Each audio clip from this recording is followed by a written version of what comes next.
तर अजित पवार यांच्या विमान अपघाताचा प्राथमिक तपास अहवाल 28 तारखेपूर्वी येण्याची शक्यता आहे. डिजिटल फ्लाईट डेटा रेकॉर्ड यशस्वी झाल्याची माहिती. अजितदादाचा जो दुर्दैवी अपघात झालेला आहे त्याचं नेमकं कारण काय याचा सर्व माहिती 28 तारखेमध्ये येण्याची शक्यता आहे. निश्चित आपण या अपघात की घात या संदर्भामध्ये तो जो अहवाल येईल त्याच्यानंतर भाष्य करणे योग्य राहील. अनेकांनी अनेक आरोप केलेले आहेत, अनेकांच्या अनेक शंका आहेत. या शंकेचं निरसन फक्त तो अहवाल प्राप्त झाल्यानंतरच कळेल असं एकंदरीत आताचं चित्र आहे. रोहित पवार यांना सुरक्षा द्यावी अशी मागणी आता सुप्रिया सुळे यांनी सुद्धा केली. रोहित पवारच्या जर जीविताला धोका असेल तर त्यांनी सुद्धा मागणी केली पाहिजे, परंतु ही मागणी मान्य करण्यासाठी एक कमिटी शासनातर्फे एक असते, नियुक्ती केलेली असते, ती कमिटी त्याच्यावर निर्णय घेते.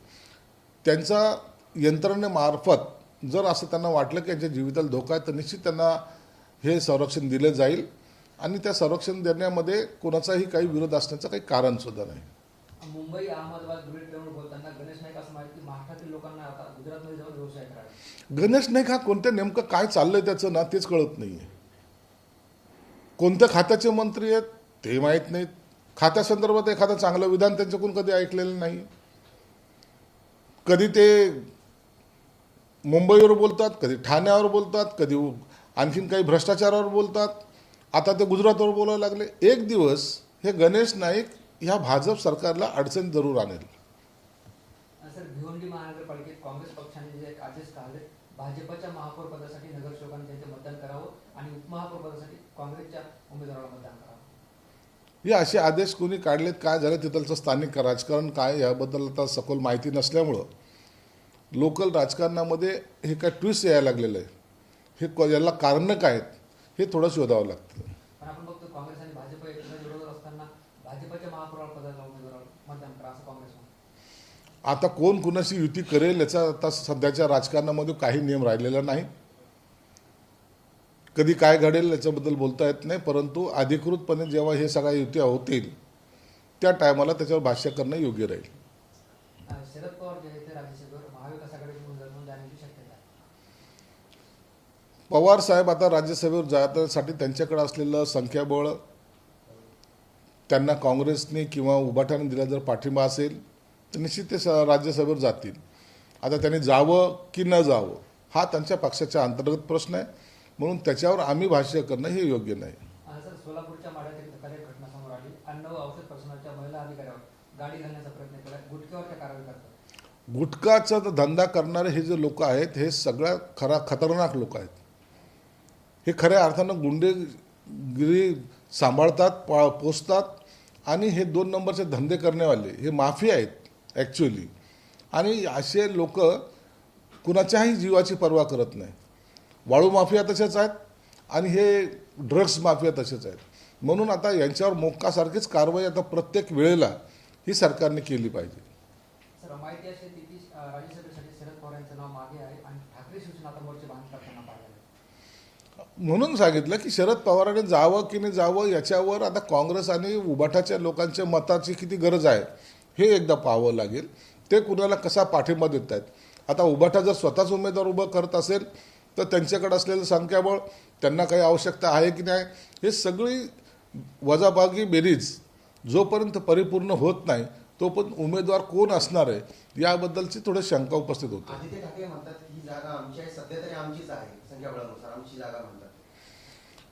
ती गेल्या वेळेला होती, परंतु आताचं त्यांचं संख्याबळ जर पाहिलं तर त्या मानानं त्यांना आता इतरांचा पाठिंबा घेण्याची आवश्यकता आहे.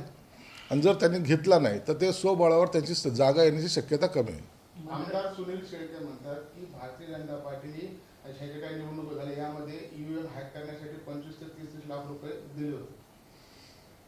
निवडणूक झाल्यानंतर प्रत्येक पक्षाचा जो पराभूत असतो तो ईव्हीएमवर, पैसे वाटण्यावर, दादागिरी करण्यावर, अशा गोष्टीवर भर देऊन ही निवडणूक कशी चुकीची झाली हे सांगायचा प्रयत्न करत असतो.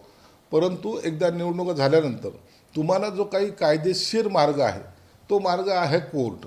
आणि मग कोर्टात जाऊन ह्या संदर्भामध्ये जर पुरावे दिले तर त्याच्यावर खऱ्या अर्थानं तुम्हाला न्याय मिळेल. फक्त बोलणे आणि नंतर काही काळानंतर गप बसणे हा जो प्रॅक्टिसचा भाग झालेला आहे. त्याला जास्त महत्त्व आता राजकारणामध्ये उरलेलं नाही. अजित पवार जिवंत असताना तुम्ही कसे वागले हे सगळ्या महाराष्ट्राला माहीत आहे. अशी टीका जी आहे ते विखे पाटलांनी रोहित पवार यांच्यावर केली आणि अपघाताचं राजकारण करू नये असा सल्ला सुद्धा त्यांनी दिला. विखे पाटलांनी त्यांच्यावर रोहित पवारवर जे केलेली टीका आहे त्यांची ती वैयक्तिक टीका आहे. त्यांनी काय म्हणून केली असावी यावर आता भाष्य करणं योग्य नाही. परंतु अजितदादा गेल्याचं दुःख बाजूला सारून एकमेकावर टीका करणं हे योग्य नाही. मंत्रालयातील लाखोर प्रकरणी नरहरी झिरवळ यांचे खाजगी सचिव रामदास गाडे यांना कार्यमुक्त करण्यात आले. निश्चित आहे, मंत्रालयामध्ये असे अनेक अधिकारी आहेत. अनेक अधिकाऱ्याच्या चर्चा होत असतात. वर्षानुवर्ष मंत्रालयात बसून राहणं हा अधिकाऱ्यांचा एक प्रकारे छंद झालेला आहे किंवा मंत्रालयामध्ये बसून आम्ही राज्यकारभार करतो अशी त्यांची भावना झालेली आहे. म्हणून हे सगळं भ्रष्टाचाराचे प्रकरण जे आहेत ते तर समोर येत चाललेले आहेत. मला वाटतं सरकारने, मुख्यमंत्री साहेब निश्चित त्याची दखल यांनी घेतली असावी आणि ज्यांना अनेक वर्ष या मंत्रालयात झालेले त्या सर्वांना या मंत्रालयाच्या बाहेर जो पण काढत नाही तोपर्यंत ही जी काही लागलेली कीड आहे ही थांबणार नाही. म्हणून मला वाटतं या अधिवेशनावर त्या सगळ्या लाचखोर प्रकरणावर सुद्धा चर्चा होईल आणि मंत्रालयातल्या अधिकाऱ्यांवर सुद्धा चर्चा होईल.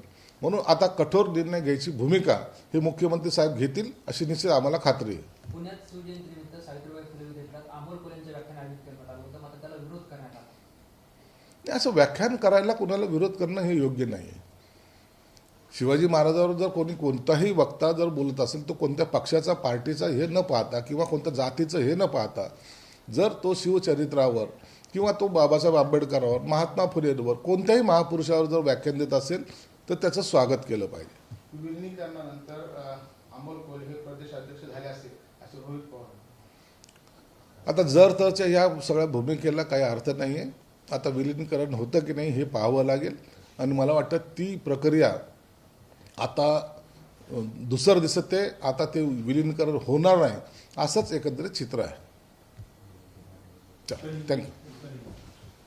कांग्रेस ने मांग की है कि राजीव गांधी को एआई का श्रेय मिलना चाहिए.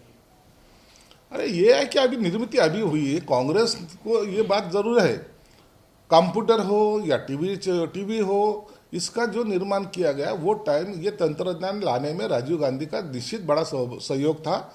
ये बात देश मानता है. लेकिन अभी ये आया है तो अभी उसके कितना साल के बाद आया है इसके ऊपर अब उनको श्रेय देने वाली कोई बात नहीं. जो उन्होंने किया है उनका श्रेय उनको जाता है. मोबाइल ये सब जो चीज़ें, टीवी हो, कंप्यूटर हो, ये राजीव गांधी की देन ज़रूर है. लेकिन इसका मतलब अभी जो संशोधन हो रहा है या तो नई टेक्नोलॉजी आ रही वो भी राजीव गांधी ने लाए, ऐसा कहना उचित नहीं है. कर्नाटक के बागलकोट में शिव जयंती के जुलूस पर पथराव की घटना सामने आई. कर्नाटक स्टेट ने हमेशा शिवाजी महाराज का अवमान ही किया है. हमेशा वहाँ कुछ न कुछ उनके पुतले उतारना,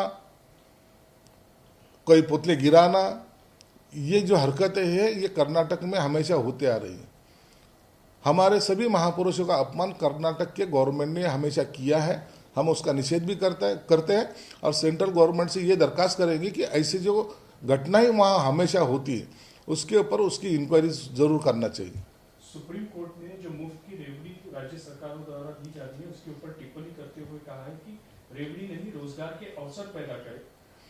देखिए, सुप्रीम कोर्ट ने जो कहा है वो बात कोई गलत नहीं है, लेकिन एक बात ज़रूर है, जो दबके पिछड़े वर्ग के जो लोग हैं उनको थोड़ी सहूलत देना ज़रूरी था. इसलिए कुछ सरकारों ने ये सहूलत दी है.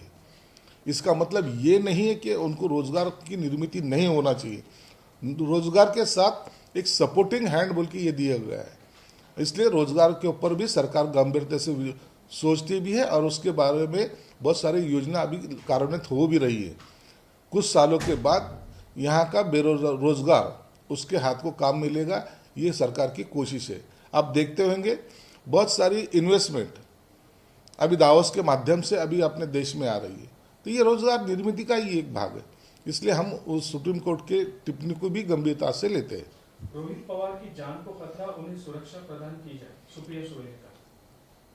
अगर उनकी जान को खतरा है, अगर ऐसी कोई रिपोर्ट है तो सरकार उनको संरक्षण जरूर देगी. संरक्षण देने में सरकार कोई कतराएगी नहीं. महाविकास आघाड़ी की ओर से राज्यसभा के लिए शरद पवार का नाम लेने की अटकलें तेज हो रही है. देखिए, शरद पवार साहब है, वो उनको लड़ना है या नहीं लड़ना है वो पहले उनसे डिसाइड होने दो. उनका नाम जो उछाला जा रहा है ये उनके मुंह से आना ज़रूरी है। और वो आने के बाद भी ये महाविकास आघाड़ी के जो लोग हैं उसके अंदर वोटों की जो राजनीति है, कौन किसको सपोर्ट करेगा ये सोचना ज़रूरी है। नहीं तो मेजॉरिटी अगर नहीं रही तो शरद पवार साहब को भी राज्यसभा में जाना मुश्किल होगा।